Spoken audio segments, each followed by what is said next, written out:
আজকে আমরা এমন একটি পাওয়ারফুল একটি দোয়ার কথা জানবো। দোয়াটি হলো লা হাওলা ওয়ালা কুওয়াতা ইল্লা বিল্লাহ। অর্থাৎ দোয়াটি কখন পড়বো, কসম করে বলি এই দোয়াটি পড়ে যদি কোনো ব্যক্তি চায় কিছু আল্লাহ তাআলার কাছে, আল্লাহ তাআলা তার হাজতকে পূর্ণ করবে। পরীক্ষিত একটা আমল, আমি নিজে ফলাফল পেয়েছি এবং কিভাবে পড়ছি, কোন সময় পড়ছি, কয়বার পড়বো, আজকে বিস্তারিত থাকবে এই ভিডিওর মাধ্যমে ইনশাআল্লাহ। প্রিয় দর্শক, লা হাওলা ওয়ালা কুওয়াতা ইল্লা বিল্লাহ। আল্লাহ রাসূল সাল্লাল্লাহু আলাইহি ওয়াসাল্লাম বলেন তার সাহাবীদেরকে যে তোমাদেরকে আমি এমন একটি দোয়া শিখিয়ে দেব যেটা হলো জান্নাতের গুপ্তধন। অর্থাৎ সাহাবীরা তখন বললেন, ইয়া রাসূলুল্লাহ, অবশ্যই আমাদের দোয়াটি শিখিয়ে দিন। আল্লাহ রাসূল সাল্লাল্লাহু আলাইহি ওয়াসাল্লাম বললেন, তোমরা অধিক পরিমাণে পড়বে লা হাওলা ওয়ালা কুওয়াতা ইল্লা বিল্লাহ, এটা হলো জান্নাতের গুপ্তধন। অর্থাৎ এই দোয়াটা তোমরা বেশি থেকে বেশি পরিমাণ পড়বে। অর্থাৎ এমন একটি পাওয়ারফুল একটা দোয়া, সাহাবীদের থেকে বর্ণিত যে সাহাবীরা এই দোয়াটি এমনভাবে পড়ছে আর এমনভাবে আঁকড়ে ধরছে, এই দোয়ার ফজিলতে তাদের অভাব অনটন, তাদের রিজিককে আল্লাহ তাআলা প্রশস্ত করে দেয়। অর্থাৎ তারা যে উদ্দেশ্য করে আল্লাহ তাআলার কাছে যা চাইছে, আল্লাহ তাআলা তাদের উদ্দেশ্যকে কবুল করছে। এটা হলো ইসমে আজম। অর্থাৎ লা হাওলা ওয়ালা কুওয়াতা ইল্লা বিল্লাহ। আল্লাহ তাআলার সব কিছুর শক্তি একমাত্র আল্লাহ তাআলা, তার সাহায্য ছাড়া কোনো কিছু করা সম্ভব না। অর্থাৎ আল্লাহ তাআলার সাহায্য ছাড়া আমি আপনি কোনো কিছুই করতে পারবো না। তাহলে এইটাই আল্লাহ তাআলার কাছে যখনই আমি এই দোয়াটি পড়ি, আল্লাহ তাআলার দরজায় সাথে সাথে নাড়া দেয়। অর্থাৎ আল্লাহ তাআলার কাছে আমি পড়তেছি আর আল্লাহ তাআলার দরজায় আল্লাহ তাআলার কাছে দোয়া করার জন্য আর যেই উদ্দেশ্য পড়তেছি সেখানে যারা নাড়া দিতেছে। অর্থাৎ আমার আত্মার দোয়া আল্লাহ তাআলার কাছে কবুল হবে ইনশাআল্লাহ। তবে মাধ্যম হলো, চাওয়ার ভিতর কিছু তরিকা আছে, মানে কিছু সিক্রেট আছে, যেগুলো আজকে আপনাদেরকে আমি জানাবো ইনশাআল্লাহ। অর্থাৎ আত্মারা যদি এই নিয়মে আমলটি করতে পারেন, আমলটি করেন, ইনশাআল্লাহ হতাশা হবেন না। আত্মারা অবশ্যই আল্লাহ তাআলার কাছে যা চাইবেন অবশ্যই পাবেন ইনশাআল্লাহ। তাহলে চলুন আমরা জেনে নেই যে এই দোয়াটি কতবার পড়বো এবং কিভাবে পড়বো। এই দোয়াটি পড়ার জন্য আপনি যে কোনো সময় পড়তে পারেন। তবে যে কোনো সময় পড়ার মাধ্যমে হচ্ছে কিছু কিছু ক্ষেত্রে, যেমন দুনিয়াতে একটা মানুষ, যেমন কোনো দুনিয়াতে কোনো এমপি বা মন্ত্রী, তার সাথে দেখা করার জন্য কিছু ব্যক্তিগতভাবে একটা সময় থাকে। ওই সময়টা যদি দেখা যাচ্ছে তার সাথে যদি দেখা করতি, তাহলে তার মন মানসিকতা ভালো থাকে, বা তিনি ডাকে সাড়া দেয়, বা তার কাছে যে আবদারটা নিয়ে যাব সেই আবদারটা সে সাথে সাথে পূর্ণ করে। আবার দেখা যাচ্ছে কিছু ক্ষেত্রে হচ্ছে আপনার ঘোরায় এরকম। তাই আল্লাহ তাআলার কাছে চাওয়ার কিছু মাধ্যম আছে। অর্থাৎ যেই সময় চাইলে বেশি পাওয়া যায়। অর্থাৎ লা হাওলা ওয়ালা কুওয়াতা ইল্লা বিল্লাহ, এটা যদি আমি পড়ি, আল্লাহ তাআলা আমাকে ৭০টি হাজত আমার পূর্ণ করবে। তার ভিতরে একটি হাজত হলো দুনিয়াবি, আর বাকিগুলো হলো আল্লাহ তাআলা আখিরাতের ময়দানে আমার পূর্ণ করবে। আল্লাহু আকবার। তাহলে আল্লাহ তাআলার কাছে আমরা কখন চাবো? অর্থাৎ যে কোনো সময় আমি এই দোয়াটি পড়ে চাইতে পারি। নামাজের পর ফজর, জোহর, আসর, মাগরিব, ইশা, যে কোনো সময় আমি চাইতে পারি।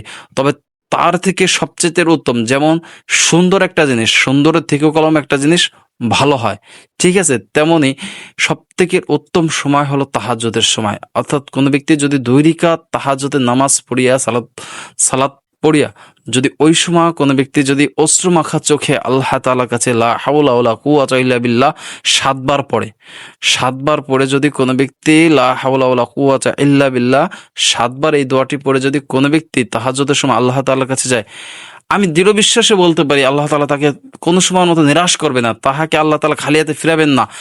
আমি একদিনকে আমার এতটা প্রয়োজন, আমার এত কিছুর প্রয়োজন, আমি কোনো রকম ভাবে কোথাও কোনো হিসাব মিলাতে পারতেছি না। আমি পুরোই হতাশা, ঠিক আছে, আমি পুরোই হতাশা হয়ে গেছি। আমার কোনো রকম ভাবে কোনো হিসাবে মিলতেছে না, বা আমি কোনো রকম ভাবে নিজেকে স্বস্তিত্ব ভালো রাখতে পারতেছি না। খুবই প্রেশানি, খুবই চিন্তা, মানে এতটা হরানি হয়ে গেছিলাম আমি। তখনই এই দোয়াটির কথা আমার আলহামদুলিল্লাহ মনে পড়ে গেল। মনে পড়ার পরপরই আমি আলহামদুলিল্লাহ তাহাজ্জুদের নামাজ পড়ে শুধুমাত্র কয়েকটা মিনিট আমি এই দোয়াটি পড়ে আল্লাহ তাআলার কাছে অশ্রুমাখা চোখে চাইলাম। সকাল হওয়ার সাথে সাথেই আল্লাহ রাব্বুল আলামিন আমার হাজতকে পূর্ণ করে দিল। তাহলে এতটা পাওয়ারফুল একটি দোয়া, আমি তখন আল্লাহ তাআলার শুকরিয়া আদায় করলাম যে মানে আল্লাহ তাআলার কাছে শুকরিয়া আদায় করলাম যে আল্লাহ, তুমি সবকিছু পারো, তুমি সবকিছুই পারো। মানে এত পাওয়ারফুল একটি দোয়া আমি রাতের শেষ অংশে শুধুমাত্র পড়লাম, সকাল হওয়ার পূর্বেই আমার হাজতটা আল্লাহ তাআলা পূর্ণ করে দিল। তাহলে এতটা পাওয়ারফুল একটি দোয়া। অর্থাৎ আপনি যদি এই নিয়মে পড়তে পারেন, অর্থাৎ রাতের শেষ অংশে তাহাজ্জুদের সময় ফজরের আগ মুহূর্তে, তখন যদি উঠে ২ রাকাত নামাজ পড়ে 2 রাকাত নামাজ পড়বেন। 2 রাকাত তাহাজ্জুদের নামাজ পড়ে আল্লাহ তাআলার কাছে 7 বার লা হাওলা ওয়ালা কুওয়াতা ইল্লা বিল্লাহ এই দোয়াটা পড়েন, তাহলে দেখা যাচ্ছে আল্লাহ তাআলা তোমার হাজতকে অবশ্যই পূর্ণ করবে। আর যদি আপনি সকাল সন্ধ্যা 100 বার, অর্থাৎ সকালে 100 বার এবং মাগরিবের আগ মুহূর্তে 100 বার যদি লা হাওলা ওয়ালা কুওয়াতা ইল্লা বিল্লাহ এই দোয়াটি পড়েন, তাহলে আপনার কোনো রকম কোনো হাজতের অত্রুটি থাকবে না ইনশাআল্লাহ। আল্লাহ রাব্বুল আলামিনের কাছে আপনি কি চাইবেন? আপনার চাকরি নাই, আপনার ব্যবসা বাণিজ্য বরকত হচ্ছে না, আপনার সংসার জীবনে অশান্তি, আপনি বিবাহ করতে পারতেছেন না, বাইরে যাইতে পারতেছেন না, ছেলে সন্তান হচ্ছে না, ফসলাদি ভালো হচ্ছে না, আপনার শত্রুতা বেড়ে গেছে, আপনার পার্বতীপুরের মানুষের সাথে ভালো সম্পর্ক নাই, আত্মীয় স্বজনের সাথে ভালো সম্পর্ক নাই, অর্থাৎ ছেলে মেয়ে আপনার কথা শুনতেছে না বা ছেলে মেয়ে হচ্ছে না, যে কোনো সমস্যার সমাধান একমাত্র আল্লাহ রাব্বুল আলামিনের কাছে থাকে। এতটা পাওয়ারফুল একটি দোয়া। এই দোয়াটা যখন আপনি আপনার মোনাজাতের ভিতরে রাখবে, আল্লাহ তাআলার দরজা অর্থাৎ আল্লাহ তাআলার আসমানের দরজাগুলো নাড়া দেয় যে আমার কোন বান্দা কি চাইতাছে। অর্থাৎ লা হাওলা ওয়ালা কুওয়াতা ইল্লা বিল্লাহ এতটা একটা পাওয়ারফুল একটি দোয়া। প্রিয় দিনী ভাই ও বোনেরা, অবশ্যই আপনারা এই দোয়াটি দৈনিক 100 বার করার চেষ্টা করবেন। সকালে 100 বার, মাগরিবের 100 বার, আর তাহাজ্জুদের সময় অবশ্যই 7 বার পড়িয়ে আল্লাহ তাআলার কাছে চান, অবশ্যই পাবে। তবে দিলের ভিতর ইয়াকিন এবং বিশ্বাস রাখতে হবে, শুধুমাত্র পরীক্ষা করার জন্য নয়। দিলের ভিতর আল্লাহ তাআলার প্রতি তাওয়াক্কুল, ভরসা, ভালোবাসা এবং মনোযোগী থাকতে হবে। দেখা যাচ্ছে আপনি সকালবেলা 100 বার পড়লেন তসবিহ হাতে নিয়ে, অন্য মনোযোগী আছেন। সন্ধ্যার সময় 100 বার পড়লেন, অন্য মনোযোগী আছে। তাহাজ্জুদের নামাজটা পড়লেন, ঘুম ঘুম চোখে পড়ে ভাবতেছে তাড়াতাড়ি চাইয়ে আবার ঘুমাবো, এরকম ভাবে যে তাড়াতাড়ি ঘুমাই ফজরের নামাজটা পড়বো না, এরকম ভাবে মনে হয়। খুবই দরদ মাখা একটা কণ্ঠ থাকবে, দরদ, ভিতরে একটা ভালোবাসা, ভিতরে একটা মায়া আল্লাহ তাআলার প্রতি থাকতে হবে। আল্লাহ তাআলার প্রত্যেকটা জিনিস, দোয়া এবং আমলের প্রতি বিশ্বাস রাখতে হবে যে অবশ্যই আল্লাহ রাব্বুল আলামিন দিবে। যদি না দেয় তাহলে আপনি খেয়াল করবেন আপনার আমলের দিকে, অবশ্যই তাহলে আমলের ত্রুটি হয়েছে। কেননা আগে সাহাবীরা যখন কোনো কিছু আল্লাহ রাব্বুল আলামিনের কাছে চাইতেন, যদি না পাইতেন অবশ্যই তারা তার আমলের খবর নেয়। হয়তো আমলটা সুন্দরভাবে হয় নাই, বা কোনোভাবে কোনো জায়গায় সমস্যা আছে, বা কোনো কিছু একটা ঝামেলা আছে যে এটা আমার আমলটা পরিপূর্ণভাবে হচ্ছে না, যার কারণে দেখা যাচ্ছে আল্লাহ রাব্বুল আলামিন আমার দোয়াটা কবুল করতেছে না।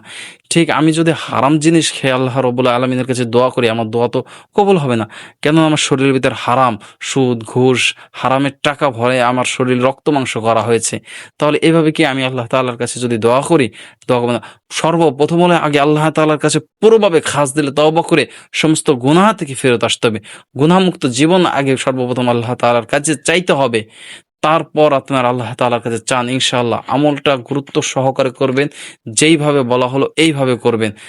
অমনোযোগের সাথে যদি আমল করেন, আল্লাহ রাব্বুল আলামিন তো আপনার আমলকে, আপনার দোয়াকে কবুল করবে না। আমি গুনাহগার বান্দা, আমি যতটুকু পেরেছি আপনাদেরকে জানানোর জন্য। আপনারা চেষ্টা করবেন যিনি মুসলমান ভাই অন্যরা যেন জানতে পারে।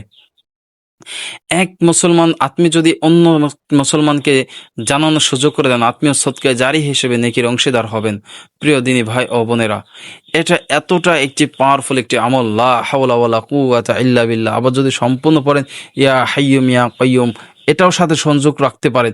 অর্থাৎ আল্লাহর সাহায্য ছাড়া কোনো কিছু আমার করা সম্ভব হচ্ছে না, আমি কোনো কিছু করতে পারবো না, এমন একটি আল্লাহ তাআলার শক্তি, আল্লাহ তাআলার শক্তি, আল্লাহ তাআলার সাহায্য ছাড়া, আল্লাহ তাআলা ইহসানকারী, আল্লাহ তাআলা সমস্ত প্রশংসাকারী, আল্লাহ রাব্বুল আলামিন সমস্ত দেনে আলা। অর্থাৎ এইভাবে যদি আমি আল্লাহ রাব্বুল আলামিনের কাছে চাই, আল্লাহ রাব্বুল আলামিন তো আমাকে ফিরাবে না। অর্থাৎ আল্লাহ রাব্বুল আলামিনের কাছে চাওয়ার আগে আল্লাহ রাব্বুল আলামিনের কিছু প্রশংসিত করা। কেননা দুনিয়ায় মানুষের দেখা যায় আমরা কারো প্রশংসা করলেই মানুষ ভাবে অনেক কিছু, ঠিক এভাবে আল্লাহ রাব্বুল আলামিনের কিছু প্রশংসা করা। ঠিক আছে, আল্লাহ রাব্বুল আলামিনের প্রশংসা করা। আসলে আমরা যে জিনিসটা পাই সেই জিনিসটার শুকরিয়া আমরা আদায় করি না, কিন্তু যে জিনিসটা আমরা না পাই সেই জিনিসটার অভিযোগ আমাদের অনেকের আছে। আমি এই জিনিসটা পাইলাম না, ওই জিনিসটা আল্লাহ আমার দিল না, ওই জিনিসটা আমাকে আল্লাহ দিল না, ওই জিনিসটা আমাকে আল্লাহ দিল না। এভাবে আমরা দেখা যাচ্ছে অনেক অজুহাত আমরা খুঁজে বেড়াই, অনেক অজুহাত আমাদের ভিতর থাকে। ঠিক আছে, তবে না, এরকম মনে আমরা অজুহাত না রাখি না। আমরা যেটা পাইছি এর প্রতি আমাদের অবশ্যই শুকরিয়া আদায় করা আল্লাহ রাব্বুল আলামিনের। তাহলে আল্লাহ রাব্বুল আলামিন আরো নিয়ামত বাড়িয়ে দিবে আমাদেরকে। এই জন্য বিশেষ করে কোনো সময়ের মতন অভিযোগ না রাখা। আপনি দোয়াটি পাঠ করলেন, দোয়াটি পড়লেন, তারপর দেখা যাচ্ছে আপনি পাচ্ছেন না, আপনার আমলের ত্রুটি আছে, আবারও চেষ্টা করুন, আবারও চেষ্টা করুন।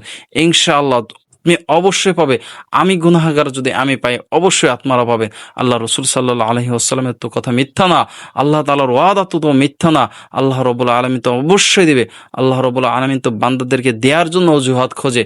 কোন বান্দা কখন আমার কাছে কি চায়, কার কি প্রয়োজন, তোমরা চাও আমার কাছে, আমি তোমাদের প্রয়োজনকে দেব। এভাবে আল্লাহ তাআলা প্রত্যেকটা বান্দার দোষ ত্রুটি খোঁজে, কাকে কিভাবে মাফ করা যায়, কাকে কিভাবে কোন জিনিসটা দেওয়া যায়। ঠিক আমরা আল্লাহ রাব্বুল আলামিনের কাছে চাইতে পারি না সঠিক নিয়মে, যে কিভাবে চাইলে আল্লাহ তাআলার কাছে পাবো, সেই তরিকাটা, সেই নিয়মটাই আজকে জানলাম না। তবে প্রিয় দর্শক, আজকে আপনাদেরকে আমি জানিয়ে দিলাম যে এইভাবে আল্লাহ রাব্বুল আলামিনের কাছে লা হাওলা ওয়ালা কুওয়াতা ইল্লা বিল্লাহ 7 বার তাহাজ্জুদের সময় পড়ে কান্নাকাটি করুন ইনশাআল্লাহ। সকালে এবং মাগরিবে 100 বার লা হাওলা ওয়ালা কুওয়াতা ইল্লা বিল্লাহ এটা পাঠ করুন ইনশাআল্লাহ। আল্লাহ রাব্বুল আলামিন আপনাকে হতাশা করবে না। আল্লাহ রাব্বুল আলামিন আপনার ইচ্ছাকে পূর্ণ করবে, আপনার হাজতকেও পূর্ণ করবে, আপনার প্রয়োজনকে আল্লাহ রাব্বুল আলামিন মিটিয়ে দিবে। কি জিনিস, কতটুকু আল্লাহ রাব্বুল আলামিনের কাছে আপনি কি চাচ্ছেন, প্রত্যেকটা জিনিস আল্লাহ তাআলা আপনার হাজতকে পূর্ণ করে দেবে। টাকা চান, বাড়ি গাড়ি যা চান, আল্লাহ রাব্বুল আলামিন আপনাকে ইনশাআল্লাহ দেবে। অর্থাৎ এই নিয়মে আপনারা 1 সপ্তাহ হোক, 1 দিন হোক, 3 দিন হোক আমল করে শুধু একবার দেখুন, আল্লাহ তাআলা আপনাকে নিরাশ করবেন না। তবে কথা একটাই, যে আমি বারবার বলছি, যে পরীক্ষা করার জন্য মনে আমলটা না করা হয়, যে আল্লাহ মানে পরীক্ষা করে দেখি পাই কিনা, এরকম মনে না হয়। অবশ্যই আল্লাহ তাআলা দেবে। যদি না দেয়, আপনার আমলের ভিতর ত্রুটি আছে, অর্থাৎ আপনার শরীরের ভিতর হারাম জিনিস প্রবেশ করেছে, যার কারণে আল্লাহ তাআলার কাছে আপনার দোয়া কবুল হচ্ছে না। দোয়া কবুল হওয়ার মাধ্যম 3টি থাকে। সময়ের সাথে সাথে হয়, আপনি যে বিপদের জন্য দোয়া কবুল করতেছেন সেটাও হয়। আবার দেখা যায় হাসরের ময়দানে আল্লাহ তাআলা আপনার দোয়াকে রেখে দেয় কবুল করার জন্য, এটাও হয়।